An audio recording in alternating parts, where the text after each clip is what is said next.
There are two monumental events that happened in the 70s.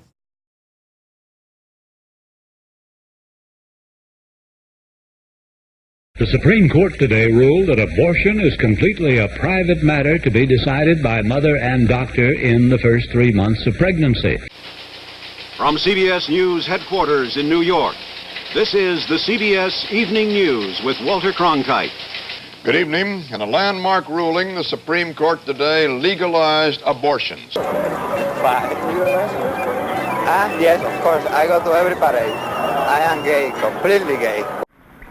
Well, it's a very great privilege to welcome this very exciting group to the White House on the day that we celebrate our National Independence Day. And it seems to me that it is particularly appropriate that on this same day, we are certifying the 26th Amendment to the Constitution of the United States. That amendment, as you know, provides for the right to vote of all of our young people between 18 and 21. 11 million new voters as a result of this amendment. Is this little girl going to have a normal life? Yes. How are you going to ensure that? Well, this will be the very last public appearance she will make. Experience the satisfaction of fine listening with the sounds of Sony. You'll have a happy awakening to Sony's direct dial Dream Machine, complete with AM/FM radio, Dream Bar, and sleep timer.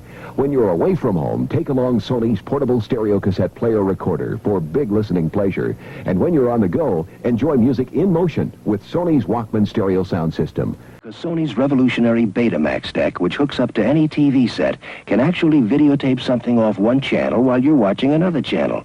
With Sony's Betamax, you won't miss a thing.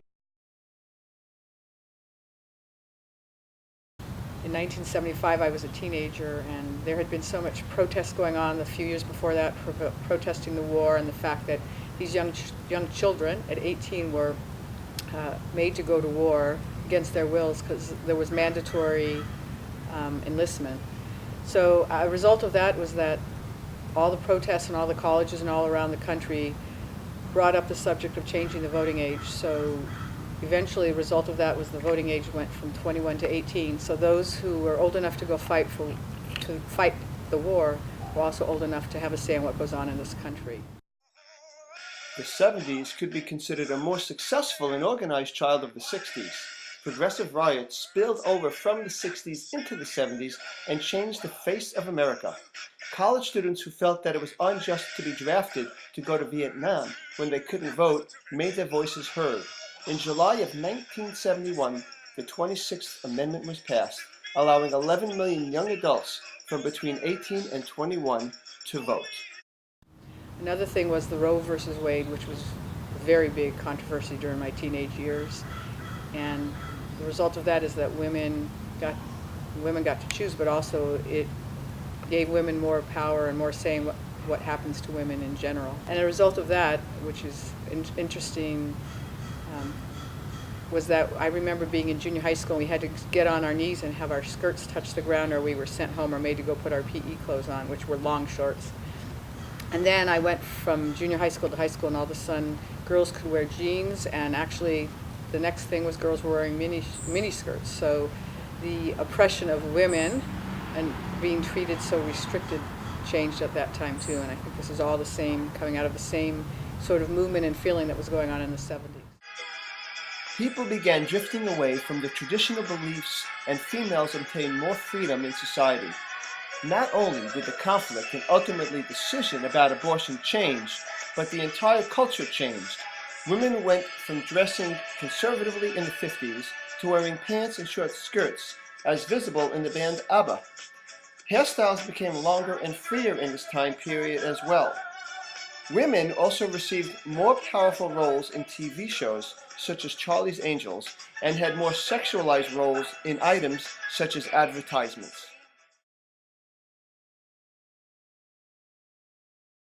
What do you want to say?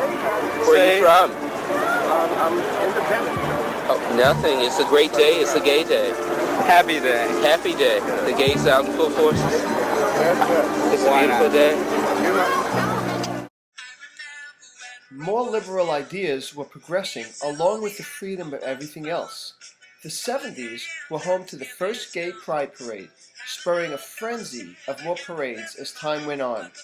The changing opinion led to events like the election of the first openly gay person to public office, Harvey Milk.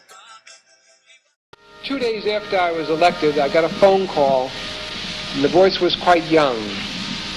It was from Altoona, Pennsylvania, and the person said, "Thanks.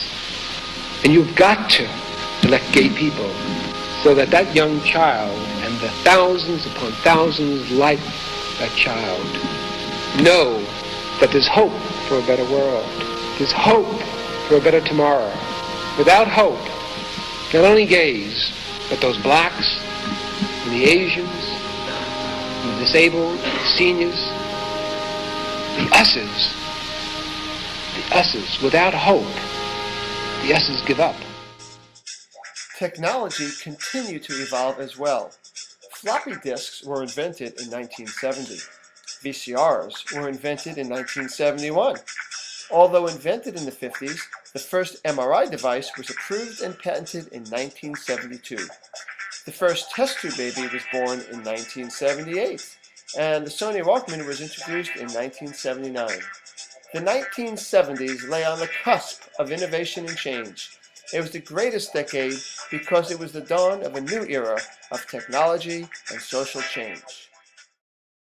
I remember when rock was young, me and Susie had so much fun, holding hands and skimming stone.